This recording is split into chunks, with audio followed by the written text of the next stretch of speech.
what are the technologies are available, what are the opportunities are available, then how to get the funding. These points is addressed again. So please kindly cooperate and listen and interact with our chief guest. Thank you. Welcome, sir.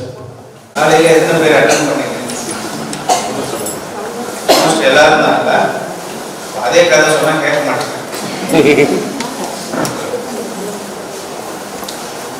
See, wherever I go for a conference or a workshop, already அவங்க ஒரு தூரத்தில் கஷ்டப்பட்டு கூப்பிடுறாங்க. சும்மா inaugurate பண்ணிட்டு photo எடுத்துட்டு போக மாட்டேன். And he also know about me.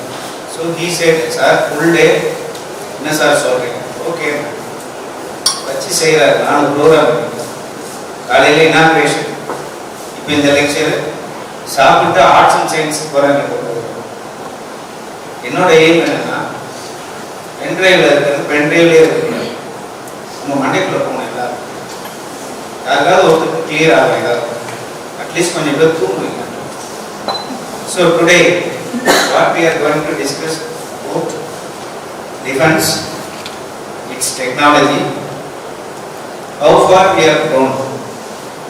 ஏன்னா எல்லாரும் சொல்றாங்க இந்தியா க்ரோன் கண்ட்ரியா க்ரோயிங் கண்ட்ரியா? க்ரோயிங். க்ரோன் வரல, க்ரோன் தான் அவங்க சொல்றாங்க. ஃபாஸ்ட் அவங்க க்ரோயிங், நீங்க க்ரோன், அவங்க க்ரோயிங். கரெக்ட். ஓகே, வீடியோ எடுக்கிறீங்களா? வீடியோ எடுக்க வேண்டாம். நான் வெளிநாட்டு ஆளுகளை வச்சுட்டு நம்ம டிஃபென்ஸ் அதுவும் டிஆர்டிஓ இவங்கெல்லாம் வராங்கன்னு தெரிஞ்சே இவங்களுக்கு கண்டிப்பாக கிளியரன்ஸ் கொடுத்துருக்க மாட்டாங்க. ஓகே, நீங்கள் காலையில் வந்திருந்தேன். Thanks for again attending this program. And thanks to Dr. Sivarasu, a good friend who is making use of me, my presence.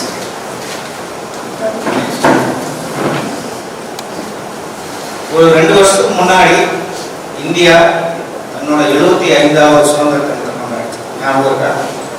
என்ன ப்ரோக்ராம் பேரு? 75வது ஆண்டுன்னு சொல்லிட்டாங்க. எல்லாருக்கும் ஏதோ ஒரு படம் போட்டு ஞாபகம். ஆசாதிகா அம்பூர் மகோத்சவம், சுதந்திர 75வது சுதந்திரத்தின் பெருவிழா. அப்போ எங்களை மாதிரி டிஃபென்ஸ் சயின்டிஸ்ட்டுக்கு, அதுவும் குறிப்பாக தமிழ் தெரிஞ்ச சயின்டிஸ்ட் ரொம்ப கம்மி, அதுலேயும் பேச தெரிஞ்ச சயின்டிஸ்ட்லேயும் கம்மி. எங்களை எல்லாம் செலக்ட் பண்ணி ஊருக்கு போய் நம்ம இந்தியா எந்த அளவுக்கு வளர்ந்துருக்கு, நீ எந்த அளவுக்கெல்லாம் வளரணும், மாணவர்கள் டீச்சர்ஸ் அவங்களோட ரோல் என்ன, நாட்டுக்காக செய்ய வேண்டிய பாடம் சொல்லி தரீங்க, படிக்கிறீங்க, சம்பாதிக்கிறீங்க, எல்லாமே ஓகே. அதையும் மீறி நாட்டுக்காகன்னு வரும்போது கொஞ்சம் இருப்போங்க. அதை யாரும் உங்களுக்கு சொல்லிக் கொடுப்பாங்க? கிரிக்கெட் மேட்ச் பார்க்கணும், இந்தியா பாகிஸ்தான் விளையாண்டா இந்தியா ஜெயிச்சோன்னே பட்டாசு வெடிக்கலாம், சந்தோஷப்படுறாங்க, அதோட முடிஞ்சு போச்சு. இது தேசியம், தேசிய உணர்வு இதெல்லாம். அதுக்கு மேலே ஒரு ஸ்டெப் வேணும்ல. கொஞ்ச நாளைக்கு முன்னாடி ஓகே சிந்தூர் ஆப்ரேஷன் நடந்தது, ஒரு டார்கெட் விஷயங்கள் நடந்தது. அப்போ நம்ம கொஞ்சம் நல்ல ஃபீலிங், நம்ம ராணுவம், நம்ம மக்கள், நம்ம டெக்னாலஜி, நான் படிக்கிற விஷயம் அங்கே எங்கேயோ நடக்குது அப்படிங்கிறது. இப்போ இந்த 1 hour என்ன அப்படின்னா, இங்கிலீஷில் பெரும்பாலும் பேச மாட்டேன், கவலைப்படாதீங்க. ஆனால் டெக்னாலஜிக்கல் திங்ஸ் இங்கிலீஷில் கொஞ்சம் கொஞ்சம் பேசினாங்க. ஏன்னா தூய தமிழில் பேசினாலும் டெக்னாலஜி வளர்க்காது. அடுத்து இதுதான் எனக்கு அப்போ கொடுக்கப்பட்ட டாபிக். டீச்சர்ஸ் இருக்கிறீங்க, டீச்சர்ஸையும் நான் மாணவர்களாக தான் நினைக்கிறேன் இல்லையா? நீ கற்றுக்க வேண்டியது இருக்கு நிறைய, கற்றது கைமுன்னு நடக்கும். நான் டீ சாப்பிட்டு உட்காந்துருக்கும் ஒரு ப்ரொஃபஸர் வந்தார். சார் 32 டிகிரினா கஷ்டம் சார், ஒரு பிஹெச்டிக்கே மேத்ஸ் தருவது, கற்றுங்க நிறையா. இருக்கவங்களுக்கெல்லாம் தெரியுதா? கொஞ்சம் முன்னாடி வந்துடுறீங்களா? என்ன ஃப்ரீயாக இருக்குங்க, தெரியுதா? ஜெனரலாக என்னோட ப்ரெசன்டேஷன் எப்படி இருக்கும்னா, நீங்கள் எப்படியோ பார்த்துருப்பீங்க, நிறைய ப்ரெசன்டேஷன் பார்த்துருப்பீங்க, நிறைய எழுதியிருப்பாங்க, நிறைய ஈக்குவேஷன்ஸ், நிறைய ஃபார்முலா. அது என் ப்ரெசன்டேஷன் பாருங்க, ஒரு எழுத்துக்குள்ள இருக்காது. எனக்கு தெரியும் ப்ரெசன்டேஷன்னா எப்படி இருக்கும். அதுவும் நம்ம மேக்ஸ் வாக்கியர்கள்லாம் கேட்கவே வேண்டாம், ஃபுல் போர்டில் எழுதுவதில்லை, இவ்வளோ பெரிய ஈக்குவேஷன் எழுதி எழுதி எழுதி கடைசி LHS = RHS. சார் இதுக்காக நீங்க முதல்ல சொல்ல வேண்டியது. அது பரவாயில்ல, =0 போடுறது கடைசியா. ஏங்க 0 ப்ரூவ் பண்றதுக்கு இந்த கோலம் நினைக்கணுமா? சயின்ஸில் நாங்கள் சயின்டிஸ்ட் இன்டர்வியூ வரும்போது தான் கேட்போம். புக்கு பூரா எழுதுனே ஆமாம், கடைசி என்ன ப்ரூவ் பண்ணணும்? 0. அதுக்கு எதுக்கு ப்ரூவ் பண்ணணும்? தேவையே. ஸோ அந்த மாதிரி ஈக்குவேஷன்ஸ் இருக்காது, எந்த தியரமும் இருக்காது, எந்த தியரிட்டிக்கும் இருக்காது. Next we are safe here. சந்தோஷமா இருக்கும், மகிழ்ச்சியா இருக்கும், நல்லா நினைச்ச நேரத்துக்கு நினைச்ச இடத்துக்கு போறோம், நல்லா சாப்பிட்றோம், நல்லா தூங்குறோம், எந்த விதமான கவலையும் இல்லாம. ஏன்? நம்மளை யாரோ பாதுகாக்கிறாங்க. நம்மளை சுதந்திரமா இருக்கிறதுக்காக யாரோ சுதந்திரம் இல்லாம இருக்காங்க இல்லையா? ஒரு வீடுன்னு இருந்தா ஒரு காம்பவுண்ட் சுவர் நல்லா இருக்கும், ஒரு காவலாளி தூங்காம இருந்தாலும் நம்ம நிம்மதியா தூங்க முடியும். அப்ப நம்ம இங்க நிம்மதியா இருக்கிறதுக்கும் சந்தோஷமா சுதந்திரமா இருக்கிறதுக்கும் நமக்காக அங்க இருக்கிற அந்த ராணுவ வீரர்களை பத்தி தான் நினைப்பாங்க. அவங்க என்ன டெக்னாலஜிஸ் பயன்படுத்துறாங்க ஆஸ் அ ஸ்டூடெண்ட் இல்லைன்னா ஆஸ் அ ப்ரொஃபஸர், நம்ம என்ன டெக்னாலஜி வைஸ் அவங்களுக்கு கான்ட்ரிபியூட் பண்ண முடியும் அப்படிங்கிறத இன்னைக்கு டிஸ்கஸ் பண்ணுவோம். நெக்ஸ்ட், இப்போ இந்தியாவில் இருக்குதுங்க, சின்ன வயசுல இருந்து இந்தியாவை பற்றி படிச்சிருக்கோம். 3ஆம் கிளாஸ்ல இருந்து 11ஆம் கிளாஸ் வரைக்கும் படிப்போம். பாரத நாடு, பழம்பெரும் நாடு, பல கலாச்சாரங்கள் இருக்கு, பல மொழிகள் இருக்கு. ஆனா நம்ம இந்தியர்கள் ஒற்றுமையா இருக்கோம், பல மொழி பேசுறோம், எல்லாம் பேசுறோம், பெருமையெல்லாம் பேசிக்குவோம். இந்தியன்டா, தமிழன்டா, கெத்துடா எல்லாம் ஓகே. ஆனா மிலிட்ரின்னு வரும்போது நாங்கள் அதெல்லாம் பற்றி பார்க்கிறோம். மிலிட்ரி, டிஃபென்ஸ், செக்யூரிட்டி அப்படின்னு வரும்போது முக்கியமான விஷயம் என்னன்னா, நமக்கு பக்கத்தில் இருக்க நாடுகள், நம்ம நாடு எப்படிப்பட்டது, நமக்கு பக்கத்தில் இருக்க நாடுகள்லாம் எப்படிப்பட்ட நாடுகள் பாருங்க. இப்போ இந்தியா வந்து ஒரு வீடுன்னு வச்சுக்கலாம். பக்கத்தில் இருக்க நாடுகள்லாம் பக்கத்து வீடு, பக்கத்து வீட்டுக்காரங்க கூட ஒரு நல்ல உறவு முறை இருந்தாலும் நம்ம வீடு நல்லா இருக்கும். அவங்க குப்பையை கொண்டு வந்து நம்ம காம்பவுண்டுக்குள்ள போட இருக்கு. நம்ம நாடு இந்தியா வச்சுங்க, பக்கத்தில் யார் இருக்கா? பாகிஸ்தான். ரொம்ப நல்லா இருக்கு, சண்டைக்கே வர மாட்டாங்க. இந்த பக்கம் சேவமுக்க அவன் சண்டை போடுவானா என்னன்னு தெரியாது, நல்லவங்களாவே இருக்கும். இந்த பக்கம் பங்களாதேஷ், இன்னொரு பக்கம் இலங்கை, இன்னொரு பக்கம் ஆப்கானிஸ்தான், நேபாள், எல்லாம் சுற்றி சுற்று. எல்லாம் எப்படிப்பட்டவனா இருக்கான்? ரொம்ப நல்ல நண்பர்களா இருக்கான். அப்போ நம்ம நாட்டோட டிஃபென்ஸ் சிஸ்டம், செக்யூரிட்டி சிஸ்டம் எந்த அளவுக்கு ஸ்ட்ராங்கா இருக்கணும் பாருங்க. செக்யூரிட்டி பாருங்க, யாரும் வெளிநாட்டு சரி ஏதோ. ஓகே, இப்போ நம்ம ஆப்கானிஸ்தான் பார்டர் வந்து 106 கிலோமீட்டர் பார்டர். நம்ம லைன் ஆஃப் கண்ட்ரோல்னு சொல்லுவோம். அதாவது 2 நாட்டுகளுக்கு இடைப்பட்ட ஒரு பகுதி, அவ்வளவுதான். அவனும் தாண்டி வரமாட்டான், நம்மளும் தாண்டி போக மாட்டான். வடிவேல் பார்த்து சைனா கூட 3500 கிலோமீட்டர், பூட்டான் கூட 700 கிலோமீட்டர், நேபாள் கூட 1750 கிலோமீட்டர். இருக்கிறதுலே ஹையஸ்ட் லைன் ஆஃப் கண்ட்ரோல், அதாவது பார்டர் என்னன்னு பார்த்தீங்கன்னா வித் பங்களாதேஷ் 4300 கிலோமீட்டர். நம்ம நினைச்சிருப்போம் பாகிஸ்தான் கூட தான் பெருசா இருக்கும், சைனா கூட தான் பெருசா இருக்கும், பங்களாதேஷ் இப்படி போறதுனால நமக்கு தெரியல. சரி, நம்மளுடைய ஜியாகிரபிக்கல் கண்டிஷன் இப்படி, இந்தியாவோட சூழ்நிலை, அதனுடைய நில அமைப்பு எப்படின்னு பார்த்தீங்கன்னா, இந்தியாவில் தான் மிகப்பெரிய மலைத்தொடர், மிகப்பெரிய பாலைவனம் இருக்கு. எந்த நேரமும் மழை பெஞ்சிட்டே இருக்கிற பகுதிகள் இந்தியாவில் இருக்கு. சிறப்புஞ்சி, அசாம், மேகாலயா, சிக்கிம் மழை பெஞ்சிட்டே இருக்கு. உலகத்திலே அதிகப்படியா மழை வர்ற இடம் சிறப்புஞ்சி, இந்தியாவில் தான். மழையே வராத இடம் இந்தியாவில். ரொம்ப குளிர்ச்சியான பிரதேசம், -40 டிகிரி, லே, லடாக், அந்த மாதிரியான சியாச்சின், அந்த மாதிரியான பனி படர்ந்த பகுதி இந்தியாவில். வெயில் கொளுத்துற வெயில், 50 டிகிரி வெயில் ராஜஸ்தான் சைடு இருக்கு. பெரிய உயரமான பீடபூமி இருக்கு இந்தியாவில். ரொம்ப தாழ்வான பள்ளத்தாக்குகள் இந்தியாவில். மிகப்பெரிய கடற்கரை இந்தியாவில். வற்றாத ஆறுகள் இந்தியாவில். இப்படி எல்லாமே இந்தியாவில். நிறைய நாடுகள்ல கடல் கிடையாது, கடற்கரை கிடையாது. நிறைய நாடுகள்ல பாலைவனம் கிடையாது, நிறைய நாடுகள்ல வற்றாத ஆறுகள் இல்லை. இது எல்லாமே இந்தியாவில் இருக்கு. இது நல்லதானே சார் நீங்க நினைக்கலாம்.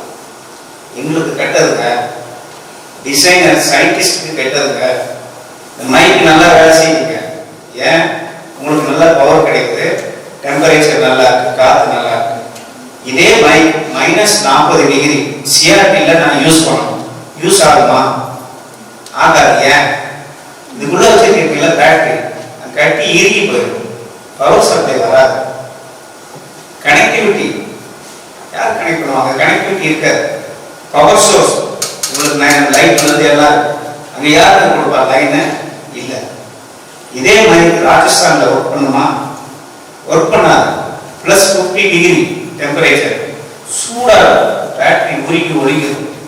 இது பூரா மணலா, ஏன்னா மணல் பகுதி, காத்துல எல்லாம் மணல் 5 நிமிஷத்துல இருக்கிற.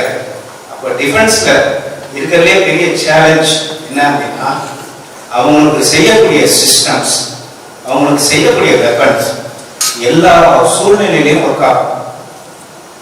-40 ஒர்க் ஆகும், +55 ஒர்க் ஆகும். சிறப்புஞ்சி மேகாலய மழை பெஞ்சுட்டே இருக்கும், மழையில இது ஒர்க் ஆகும், மழை தண்ணியில இது ஒர்க் ஆகும். ஒர்க் ஆகுமா? அது ஒர்க் ஆகும். கடல் பிரதேசத்துல என்ன ப்ராப்ளம்னா கரோஷன் என்விரான்மெண்ட், அந்த காற்று புறம் உப்புக்காது, கொஞ்ச நேரத்தில் துருட்டி சொல்லும். அந்த கண்டக்டிவிட்டி, ரெசிஸ்டன்ஸ் என்னென்ன நீங்க படிக்கிறீங்களோ எல்லாமே போயிடும், வேலை செய்யாது. ஆனா மிலிட்டரியில் அப்படி இருக்க முடியுமா? சார் சுடலான்னு பார்த்தா சொல்ல சார் சொல்றதுக்குலாம் எடுத்துருக்கோம். அப்படி ஒரு சிஸ்டத்தை நாங்கள் கொடுக்க முடியாது. 100% இல்லை, 200% நாங்கள் என்ஷூர் பண்ணுறோம். ஏன்னா அது போகிறது ஒரு உயிர் மட்டும் இல்லை, ஒரு இந்தியாவோட மானம் இல்லையா? ஒரு சிப்பாயை ஒருத்தர் பாகிஸ்தான் முடிச்சிட்டான்னா இந்திய ராணுவ குடிப்பட்டாருன்னா நமக்கு எப்படி இருக்குது? ஒரு தனி மனுஷனா பார்க்க மாட்டோம், இந்தியாவோ. அப்போ அவங்க கொடுக்குற டெக்னாலஜி, அவங்க கொடுக்குற பொருள் எவ்வளோ ஸ்ட்ராங்கா, எவ்வளோ சொபிஸ்டிகேட்டடா, அதுதான் எங்களுக்கு சேலஞ்ச். நெக்ஸ்ட், ஸோ இந்திய ராணுவம் இந்தியாவில் என்ன மாதிரியான சூழ்நிலையில எல்லாம் ஒர்க் பண்றாங்க, அவர்களுடைய தேவைகள் என்ன அப்படிங்கிறத கணிக்கலாம். நெக்ஸ்ட், கொஞ்ச நாளைக்கு முன்னாடி நீங்க எல்லாம் அப்பதான் பிறந்திருப்பீங்கன்னு நினைக்கிறேன், கார்கில் வார் நடந்தது. முன்னாடி இருக்கவங்களுக்கு எல்லாம் தெரியும். கார்கில் வார்ங்கிறது it's not a war. Terrorist வந்து மலையோட ஒரு பகுதியில் உட்காந்துட்டு நம்மளே அட்டாக் பண்ணாங்க. அந்த ரீஜன் பேர் கார்கில் ரீஜன். இதான் அந்த கார்கில் ரீஜன். இந்த மலைக்கு பின்னாடி தான் டெரரிஸ்ட் இருந்தாங்க. மலைக்கு பின்னாடி இருக்கும்போது என்ன கஷ்டம் நமக்கு அப்படின்னா, அவங்க சொல்ல முடியாது நேரடியா, மலைக்கு பின்னாடி ஒழிச்சுப்பாங்க. இன்னொன்று, மலை மேல இருக்கிறனால ஒரு கடை தூக்கி போட்டா கூட பெரிய வெப்பன் மாதிரி தோணுது, அவனை ஃபயர் பண்றது கஷ்டம். இருந்தாலும் அதை முறியடிச்சோம், அந்த மாதிரியான கட்டம்.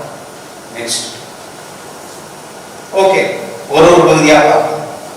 பாலைவன பகுதி, இந்தியா பாகிஸ்தான் பார்டர் பார்த்தீங்கன்னா ஆல்மோஸ்ட் பாலைவன பகுதி, கார் பாலைவனம். பாலைவன பகுதியில் ராணுவத்தோட பங்களிப்பு ரொம்ப முக்கியம். ஏன்னா அங்க இருக்க சிச்சுவேஷன் ரொம்ப ரொம்ப மோசமானது. வெயில் வந்து 50 டெம்பரேச்சர். 50 டெம்பரேச்சர்னா எப்படி இருக்குன்னா, ஒரு முட்டையை உடைச்சு ஊத்துனீங்கன்னா 2 நிமிஷத்துல ஆம்லேட் ஆயிடும். அங்க அடுப்பெல்லாம் தேவை.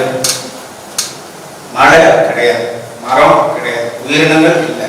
என்னதான் இருக்கு? வெயில். கண்ணுக்கு எட்டின தூரம் வரைக்கும் மணல். 500 கிலோமீட்டர் அகலம், 1000 கிலோமீட்டர் நீளம். அதான் பாலைவனம். மணல்னா எப்படிப்பட்ட மணல்னா, நீங்க பார்த்துருக்கீங்க கட்டடம் கட்டுறதுக்கெல்லாம் வச்சிருப்பாங்க வீட்டில், அந்த மாதிரி மணல் கிடையாது. டால்கம் பவுடர் இருக்குல்ல, அந்த மாதிரி மணல்.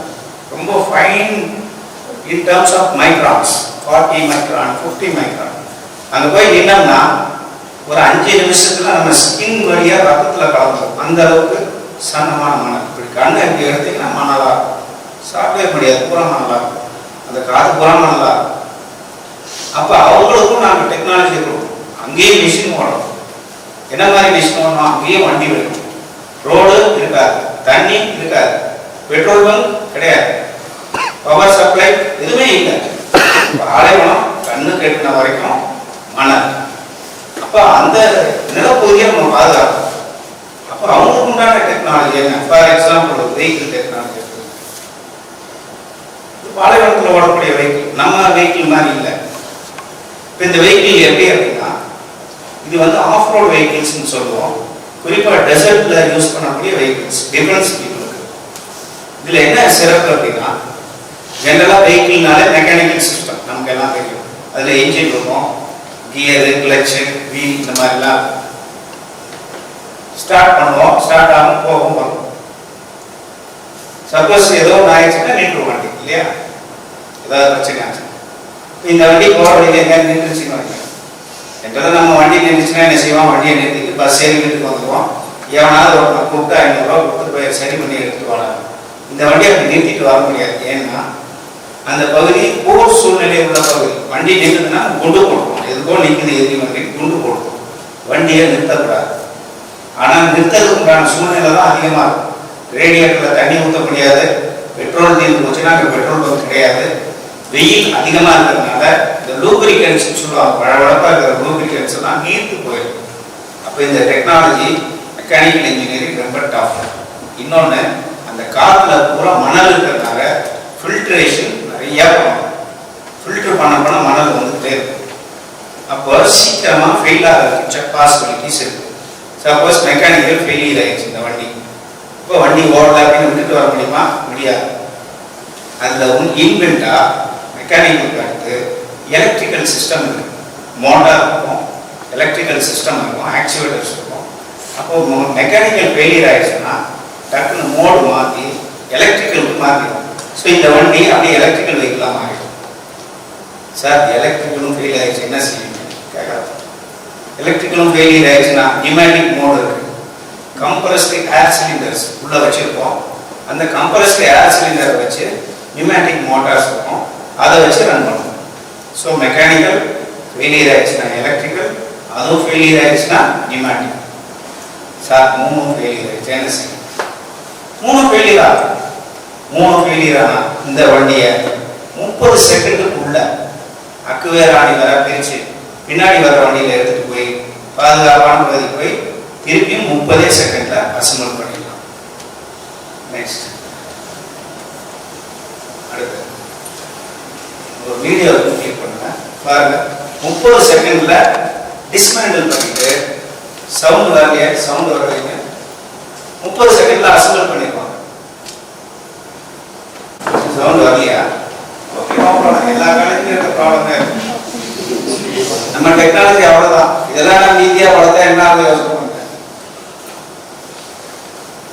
இது 40 வருஷத்துக்கு முன்னாடி நாங்க டெவலப் பண்ணோம், இன்னைக்கு இல்லை. அதோட முக்கியம் அவங்க யூஸ் பண்ற டூல் பாருங்க, 2 கடப்பாறை அவ்வளவுதான். அங்க போய் போர்க்களத்துல போய் ஸ்பேனர் இல்ல, ஸ்க்ரூ டிரைவர் இல்ல, மச்சான் இந்த ஸ்பேனர் இங்கே வச்சா அதனால குண்டை போட்டுருவான். 2 கடப்பாறை கொடுப்பாங்க, அதை வச்சு மொத்த வண்டியும் கழட்டு, அந்த 2 கடப்பாறையில மொத்த வண்டியும் அசம்பிள் பண்ணு.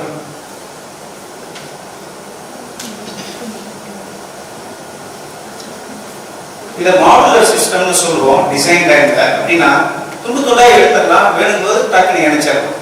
நீங்க தனித்தனியா ஸ்க்ரூ தனியா இது தனியா பார்ட்டா பண்ணீங்கன்னா ரொம்ப கஷ்டம். ஸோ டிசைன் பண்ணும்போது மாடுலர் சிஸ்டமா டிசைன் பண்ணிக்குவோம், அட்டாச் பண்ணி ஓட்டிக்குவோம், வேணாம்னா டிட்டாச் பண்ணிக்குவோம். 4 பேர் சேர்ந்து எங்கே தூக்கி போயிடுவோம்.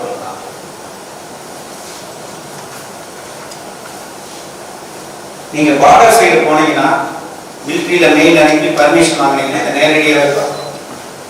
எவ்ரி வீக் ஒரு நாள் பப்ளிக்காக இந்த மாதிரியான டெக்னாலஜிஸை டெமான்ஸ்ட்ரேட் பண்ணுவாங்க. உங்களுக்கு யாராவது பார்டர் சைடு போறதா இருந்தா சொல்லுங்க, பர்மிஷன் லெட்டர் எழுதி தரேன், போய் நேரடியாக பார்க்கலாம். இந்த மாதிரியான விஷயம் உங்க டாக்டர் சிவராஜை கான்டாக்ட் பண்ணுங்க, நான் லெட்டர் எழுதி தரேன்.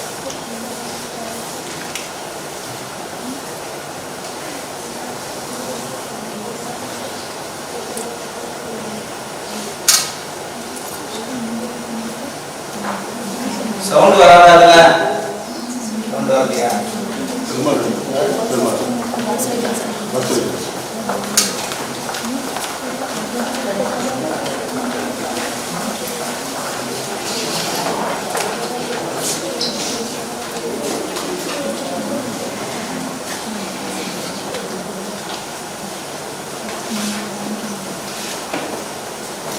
அவ்வளோதான். எப்படி வந்தாங்களோ அதே மாதிரி ரிட்டர்ன் போயிட்டாங்க. ஏன்னா இந்த வார் லைக் சிச்சுவேஷன் சொல்லுவாங்க, அதாவது சண்டை போடலை ஆனால் பதக்கமான பகுதின்னு சொல்லுவாங்க இல்லையா. அங்கே எது நடந்தாலும் உன்னிப்பாக அவனும் கவனிச்சுக்கிட்டு இருப்பான், நம்மளும் கவனிச்சுக்கிட்டு இருக்கோம். அங்கே ஏதாவது வித்தியாசமாக நடந்ததுன்னா நம்ம கொண்டு போட்டுருவோம், இல்லைன்னா அவன் கொண்டு போட்டுருவோம். அப்போ அந்த சூழ்நிலையை கவனிச்சுக்கிட்டே இருப்பாங்க. அதனால அவனுக்கு டைமே கொடுக்கக்கூடாது.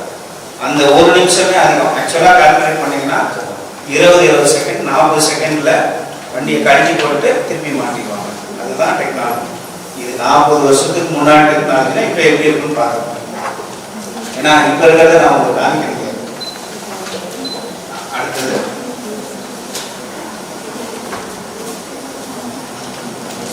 மேகாலயா சொன்னேன் இல்லையா, அங்கே எந்த நேரமும் மழை பெஞ்சிட்டே இருக்கும். 24 hours ஃபுல் இயர் மழை பெஞ்சிட்டே இருப்பாங்க. பார்த்தீங்கன்னா காடுகள் வந்து திக்கான காடு, அடர்ந்த காடு, பசுமை மாறா காடுகள் நம்ம படிச்சிருக்கோம்.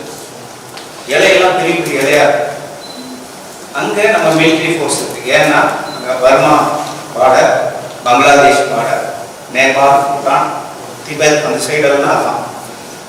இதில் என்ன சிக்கல், எந்த நேரமும் மழை வர்றது வந்து யோசனை பண்ணி பாருங்க. நீங்கள் மழைக்குள்ளே தான் எங்கே பார்த்தாலும் சேரும் சகதியமாக தான். கொஞ்சோண்டு மழை வந்தாலே கோயம்புத்தூரில் நம்ம தாங்க முடியல இல்லையா. வீட்டுக்குள்ள உட்காந்துடுறோம். கரண்ட் பிரச்சனை இன்னும் வச்சு இல்லாத பாசையெல்லாம் திட்டி சாப்பிடலாம் இருக்கு. அதுக்கப்புறம் கரண்ட் வந்து நான் பழகிறோம். அங்கே கரண்ட்டு கிடையாது, ஷெல்டர் கொடை இந்த மாதிரி விஷயம் எதுவுமே கிடையாது. மழையில தான் இருக்கணும். மிலிட்ரியாளர் தான் மழையில தான் சாப்பிடணும், மழையில தான் தூங்கணும். அவங்க எக்யூப்மெண்ட்ஸ் எல்லாம் மழையில தான் ஒர்க் பண்ணணும். மழையில உட்காரமா உட்காரும், எப்படி உட்காரும் பார்க்கணும். நெக்ஸ்ட் அவங்களோட ஒர்க்கிங் சிச்சுவேஷனை காமிக்கிறேன். இந்த மாதிரி தான் இருப்பாங்க, கண்டிப்பாக தான் இருப்பாங்க. காலெல்லாம் சீக்கிரம் அழுகி போயிடும். அப்போ அது அழுகாமல் இருக்கிறதுக்கு என்ன செய்ய, நீங்கள் ஒரு 1/4 மணி நேரம் தண்ணியில் நின்றுக்கிறீங்களா, கால் எப்படி இருக்கும், ஊறி போயிடும். அவன் வருஷம் பூரா 3 வருஷம் 5 வருஷம் அங்கே இருக்கான், எப்படி இருக்கும் அவன் கால். இன்னும் சொல்ல போனா நம்ம கால் பாதங்களை விட மிலிட்ரி ஆளுங்களோட கால் பாதம் ரொம்ப சாஃப்டா இருக்கும். கையெல்லாம் பலமா இருக்கும். ஏன்னா அவங்க எந்த நேரமும் ஷூ போட்டுருப்பாங்க, தரையில கால் படாது. அதனால இந்த கால் பகுதி இருக்கு இல்லையா, அது ரொம்ப சாஃப்டா தான் இருக்கும். நம்ம சம்டைம் அப்படி வெறுங்காலம் நடப்போம், முருகனுக்கு வேண்டி போவோம், கால் நிறையா போவோம். அவங்களெல்லாம் நடக்கவே முடியாது, ஏன்னா ரொம்ப சாஃப்டா இருக்கும். இந்த நேரத்தில் ஷூவோட இருக்கும். அப்போ சீக்கிரமா அந்த அழுகி போயிடும். அப்போ அவங்களுக்கு டிஃபரன்ஸில் அவங்களுக்கு பயாலஜிக்கல் சிஸ்டம் தனியாக அந்த கிரீமை போட்டுக்கிட்டாங்கன்னா தண்ணி படாது. அதே மாதிரி அங்கே இருக்க பூச்சிகள், அங்கே இருக்க விலங்குகள் ரொம்ப ரொம்ப டேஞ்சரஸ். ஒரு விலங்குகளும் பெருசு பெருசாக காட்டுல கொசு, காப்பாம்பூச்சி சைஸில் ஒரு 4 கொசு கடிச்சதுன்னா மயங்கிடும். இவ்வளோ பெரிய புறம், அது பாட்டு போயிட்டே இருக்கும். பெரிய மலைப்பாம்பு நாட்டு மேலே நம்ம நின்றுட்டு இருப்பாரு ஜவான், கம்மன் முழுக்கும் ஒரு முழுக்க முழுக்கும் முடிக்கிறோம். இங்கே ராமசாமி தான் எங்கடா ஆனால் எப்போ முடிக்கிட்டு பாம்பு வச்சுக்கணும். ஒர்க்கிங் சிச்சுவேஷன் சொல்கிறேன். நெக்ஸ்ட் அடுத்து அவங்க இங்கே தான் தங்குவாங்க. பங்கர்ஸ்ன்னு சொல்லுவோம். இயற்கையாக இருக்கிற அந்த மலைகளை உடஞ்சி அதுக்குள்ளே படுத்துருப்பாங்க. ஃபேனுக்குலாம் இருக்காது, ஏசி இருக்காது, கரண்ட்டு லைட்டு என்ன போகிறான், பாம்பு, நரி, சிங்கம். பகல் எங்கேயோ வேலைக்கு போய் நைட்டுக்குள்ள போனால் ஒரு புளி வேலைக்கு நம்ம படுத்துக்கோம். இதுதான் நிலைமை. நீங்கள் ஏதாவது சிக்னல் காமிச்சிங்கன்னா சுற்றுவாங்க, ஏன்னா அது போர் பகுதி. அடுத்து என்னப்பா, ஓகே, இன்னும் வேற வீடியோ பார்த்து சமம். இப்போ இது எது காமிச்சுன்னா அவனோட ஒர்க்கிங் சிச்சுவேஷனு. ஆனால் நீங்கள் கவனிக்க வேண்டியது அவனோட கண்ணு எதுக்குள்ள கிடக்கு, சுத்தமான தண்ணியா, அழுத்தண்ணி, குப்பை கிப்பை எல்லாம் அந்த கன் பேரலுக்கு போயிடும். ஆனால் இந்த கன் பேரல் சொபிஸ்டிகேட்டடாக இருக்கும் இல்லையா, அதானே எய்ம் பண்ணி சொல்லுவோம். நம்ம டிசைன் பண்ண எப்படி இருக்கும், சொல்லுவான் குண்டு இவன் மேலே சார் வந்து எல்லாம் அடிச்சிச்சு போயிட்டு வெளியே வந்துருச்சு சார். என்ன ஆனாலும் கன் ஒர்க் பண்ணும். அந்த சொபிஸ்டிகேஷன் உள்ள போயிருக்கும். அடுத்து இது கொஞ்சம் பங்கர்ஸ் எப்படியெல்லாம் இருக்கு அப்படின்னு. நெக்ஸ்ட் இதுல இன்னொரு பெரிய கஷ்டமான விஷயம் என்னன்னா, அவங்க சாப்பிட்ற சாப்பாடு அவங்க அங்கே சமைக்கலாமா கூடாது. ஏன்னா அங்கே சமைக்கிறதுக்கு ஆச்சி மசாலா, அன்னாச்சி அரிசி, பிரியாணி அதெல்லாம் எதுவும் கிடைக்காது. இன்னொன்று அங்கே நீங்கள் சமைக்கிறதுக்கு உண்டான குக்கர், பாத்திரம், அடுப்பு, ஸ்டவ்வு எதுவும் இருக்காது. அப்படியே மீறி சமைச்சிங்கனாலும் புகை வரும். அந்த புகை வச்சு எளிமை அடையாளம் கண்டுபிடிச்சோம். அந்த இடத்துல புகை வருது யாரோ இருக்காங்கன்னு கொண்டு போட்டோம். அப்போ இவங்க எப்படி சாப்பிடுவாங்கன்னா 6 மாதத்துக்கு ஒரு தடவை இல்லைன்னா 1 வருஷத்துக்கு ஒரு தடவை ஏரோப்ளைன்லையோ இல்லை ஹெலிகாப்டர்லையோ வந்து ட்ராப் பண்ணிட்டு போவாங்க. என்ன சார் பண்ணுவாங்க ட்ராப்? ஃபுட்டு. என்ன ஃபுட்டுன்னா ரெடி டு ஈட் ஃபுட் அப்படின்னு சொல்லி நாங்கள் டெவலப் பண்ணேன். டிஃபென்ஸ்க்கு டெவலப் பண்ண ஃபுட். ரெடி டு ஈட் ஃபுட்டுன்னா என்னன்னா எல்லாமே பாக்கெட்டில் இருக்கும் ஃபுட்டெல்லாம். என்ன food? Chicken biryani, mutton biryani, நம்ம என்னென்ன சாப்பிட்றோம், இட்லி, தோசை, பிஸ்கட் எல்லாமே இருக்கும். சின்னமாக பாக்கெட்டில் இருக்கும். ஒரு நோடி ஒரு பஸ். மட்டன் பிரியாணி சாப்பிடணும்னு விரும்புகிறோம்னா அதை கிழிச்சு ஒரு தட்டில் போட்டு கொஞ்சம் தண்ணி தெளிச்சா 10 நிமிஷம் மட்டன் பிரியாணி சாப்பிடும். ஏதாவது ஒன்று வேறு பிஸ்கட் சாப்பிடணுமா ஒரு சின்னதாக ஒரு பாக்கெட் எடுத்து போட்டு கொஞ்சம் தண்ணி பிஸ்கட் ரெடி. இதுதான் ரெடி டு ஈட் ஃபுட். கெடாமல் எத்தனை வருஷம் கெடாமல் இருக்கும்? 15 வருஷம் கெடாது. ஏன்னா ஹெலிகாப்டர்ல இன்னைக்கு போடுறோம், 6 மாதத்துக்கு உண்டான சாப்பாடை போட்டுருவாங்க. சம்டைம் போக முடியாத சூழ்நிலையாக இருக்கும். அப்போ 1 வருஷம் 2 வருஷம் கூட அங்கே போக முடியாது. இருக்கிறதெல்லாம் வச்சு சாப்பிடணும். 15 வருஷம் கெடாத ஃபுட். ஒரு லெக்சரில் இந்த மாதிரி சொல்லிட்டு இருந்தேன். 15 வருஷம் கெடாத ஃபுட்டுமே மெதுவாக ஒரு ப்ரொஃபஸர் அம்மா எழுந்திரிச்சாங்க. சார் 15 வருஷம் கெடாத தெரிஞ்சு போச்சு. அவங்க ஹஸ்பண்ட் வேற ஹெச்ஓடியா இருக்காரு. எந்திரிச்சாரு, படக்குன்னு எந்திரிச்சாரு. தயவு செய்து அந்த டெக்னிக்லாம் சொல்லிடாரு. அவர் செய்வாப்பா நீங்க மாவு அரைப்பா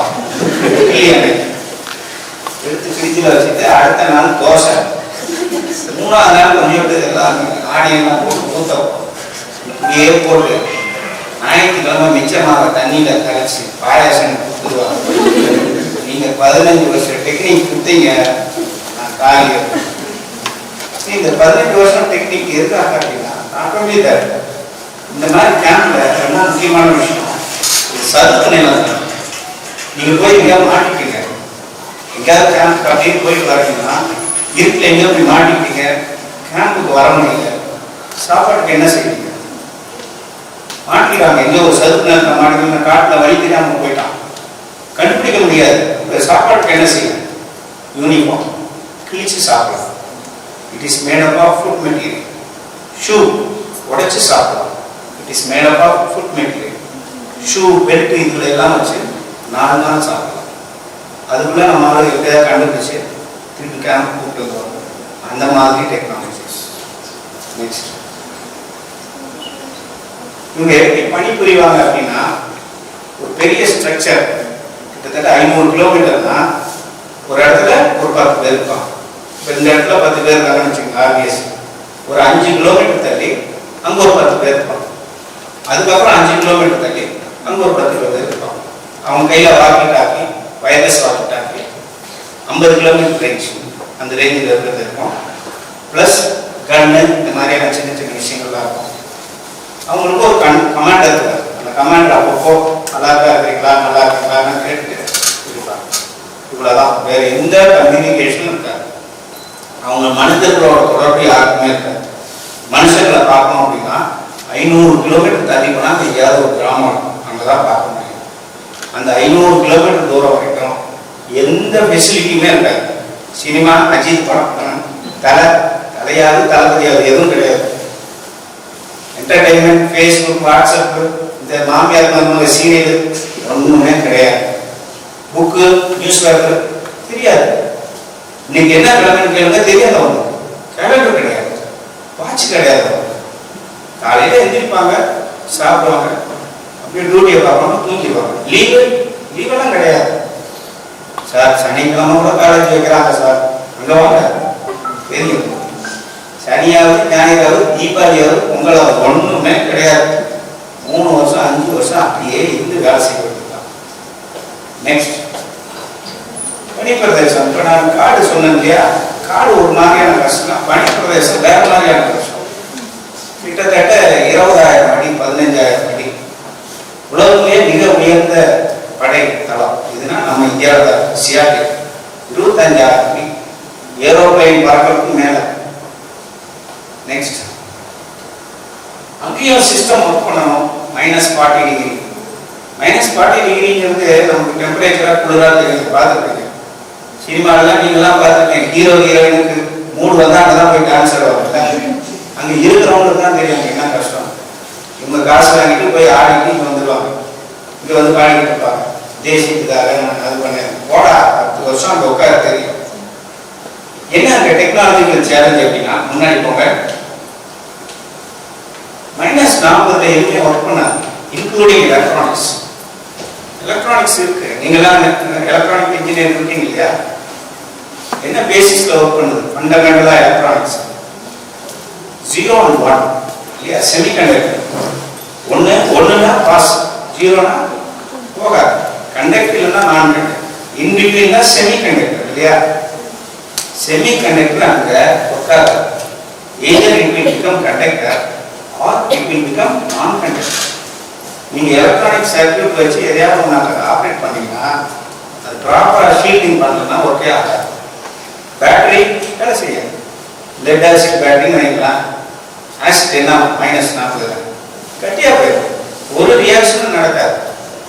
மெக்கானிக்கல் சிஸ்டம் உங்க லூப்ரிகேஷன்ல இருந்து பெட்ரோல்ல இருந்து டீசல்ல இருந்து எல்லாமே கட்டியா போயிடும் -40. அதை எப்படி எரிச்சு எங்க இருந்தது பவர்? ஹைட்ராலிக் சிஸ்டம் எல்லாமே கட்டியாயிடும். ஆயில்ல இருந்து என்னென்ன ஃப்ளூயிட் யூஸ் பண்றீங்க எல்லாமே கட்டியாயிடும். அப்போ all your mechanical properties, electrical properties, electronics all depending on heat or temperature. -40 predict பண்ண முடியாது. அந்த மாதிரி டெம்பரேச்சர் எதுவுமே வேலை செய்யாது. அப்படி வேலை செஞ்சாலும் ரொம்ப ரொம்ப ரொம்ப லோ எஃபிஷியன்சி. அதை வச்சு மில்க் எல்லாம் தாகாது. அப்போ இவங்களுக்குன்னு நாங்கள் டெவலப் பண்ணி வச்சிருக்கோம், யூஸ் பண்றாங்க. இவ்வளோ வருஷமா யூஸ் பண்றாங்க. DRDO is meant for that.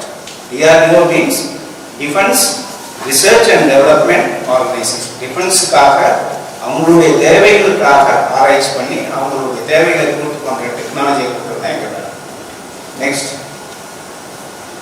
அங்கே ஒர்க் பண்றவங்க பார்த்தீங்கன்னா குளிர் -40 டிகிரி டெம்பரேச்சர் மகா குளிர். அவங்கள அதை காப்பாற்றிக்கிறதுக்கு உடம்பு பூரா ஜாக்கெட்ஸு, உள்ளே எல்லாம் வந்து தெர்மல் இன்சுலேட்டர்ஸ், ஹீட்டிங் எலிமெண்ட்ஸ் எல்லாமே வச்சுருப்பாங்க. கிட்டத்தட்ட ஒரு 30-35 கிலோ கோட் உடம்பு பூரா போடணும், ஹெல்மெட் போட்டுக்கணும்.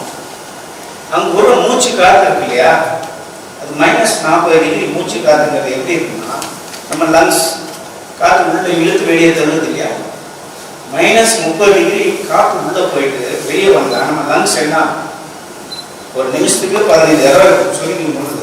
-30 டிகிரினா எப்படி இருந்ததுன்னா, ஃப்ரீசருக்குள்ள ஃப்ரிட்ஜில் அதுக்குள்ள ஒரு மாதிரி காற்று வரும்ல, அது வந்து -4. அதில் கொஞ்சம் நேரம் கை வெளியே எப்படி இருக்கும்பா, -30 தான். அந்த மாதிரி எவ்வளோ மடங்கு காற்று உள்ளே போய் வெளியே வந்தால் என்ன ஆகும்?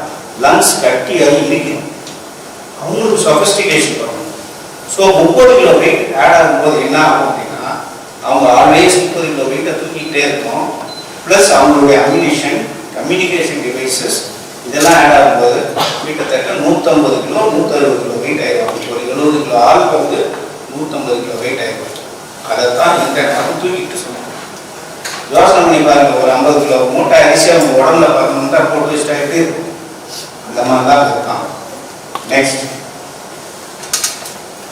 அடுத்து நெக்ஸ்ட் இதோட இன்னொரு முக்கியமான விஷயம் என்னன்னா, ரொம்ப கிரிட்டிக்கலான விஷயம், கலர் பிளைண்ட்னஸ். இப்போ நம்ம இங்கே பார்க்குற எல்லாம் கலர்ஃபுல்லாக இருக்கு, இதே விதமான சாரி, சட்டை, பேண்ட் எல்லாம். அங்கே கலருக்கே சான்ஸ் இல்லை. பிளாக் இல்லைன்னா ஒயிட், பனி இல்லைன்னா மழை. கண்ணுக்கு கலர் கலராக எதுவும் பார்க்காதனால இந்த கலர் பிக்மெண்ட்ஸ் உணரக்கூடிய அந்த தண்ணி போயிடும். என்ன ஆகுனா கலர் பிளைண்ட்னஸ் வரும். எங்கே பார்த்தாலும் வெள்ளை ஏறணும், இதெல்லாம் பாருங்க. இன்னொன்று, அங்கே நிசப்தமாக இருக்கும். காக்கா குருவி சத்தத்துலேருந்து எந்த சத்தமும் இருக்காது. காதுக்குள்ள சத்தத்தை உணர்ற தன்மை குறைச்சிக்கிட்டே வரும். அவருக்கு என்ன வேலை அப்படின்னா, இவர் இன்னும் ஒரு சைனா பாட்டில் இருக்காரு, அவருக்கு என்ன வேலைன்னா, இந்த மாதிரி ஆயிரக்கணக்கான பேர் காலையில் எந்திரிக்கணும், சாப்பிடணும், அங்கே அந்த காலில் சாப்பிட்டு போயிட்டு நிற்கணும், யாராவது வராங்களான்னு பார்க்கணும், எழுதணும். பேசினா கூட சட்டன் அமௌண்ட் ஆஃப் எனர்ஜி லாஸ் ஆகிடும். அதனால பேசப்பட மாட்டாங்க, சிக்னல் தான் நல்லா. அவ்வளோதான். நமக்குன்னா பேசினாலே எனர்ஜியே இல்லை. நீ கணக்காக பேசும்போது போன சொல்லு, நீ சொல்லு, அப்புறம் அப்புறம் இதேதான் என்ன மேடம் 1/2 மணி நேரம் இருக்கும் ஒன்றும் இருக்காது. உங்களுக்கு அதுதான் எனக்கு அங்கே அப்படியே வந்துருக்கேன். எவ்வளோ ரூபா கொடுத்தாலும் அங்கே போவீங்களா சொல்லுங்க. நெக்ஸ்ட்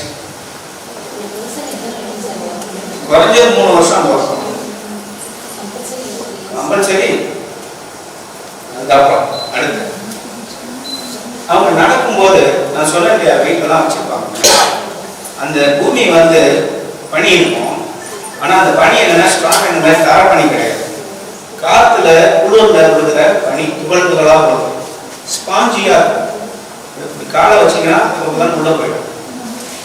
சம்டைம் என்ன ஆகும்னா மேலாக பனி இருக்கும், கீழே வாட்டர் காலம் ஒரு ஆறு ஓடும், இல்லைன்னா ஒரு ஏரி அந்த குளிர்ல தெரியாம காலை வச்சிட்டிங்கன்னா குளிர் அப்படியே ஏரிக்குள்ள போயிருக்கீங்க. போனால் இமீடியட்டாக 30 செகண்டுக்குள்ள உரைச்சி கட்டியாகி விறகு மாதிரி ஆயிடும். உரைச்சி தான் இருக்கும். அதனால என்ன செய்வாங்கன்னா கையில் ஒரு குச்சி வச்சுருப்பாங்க, குத்திக்கிட்டே போவாங்க. ஸ்ட்ராங்காக இருக்காங்க. ஏன்னா இவ்வளோ தூரம் குறையும். அதுக்கப்புறம் தான் நிலம் குத்திக்கிட்டே போவாங்க. ஒருத்தருக்கு ஒருத்தர் கை கட்டிப்பாங்க. யாராவது சப்போஸ் விழுந்தாங்க இமீடியட்டாக ரெஸ்கியூ பண்ணுவாங்க. ஓகே, அடுத்து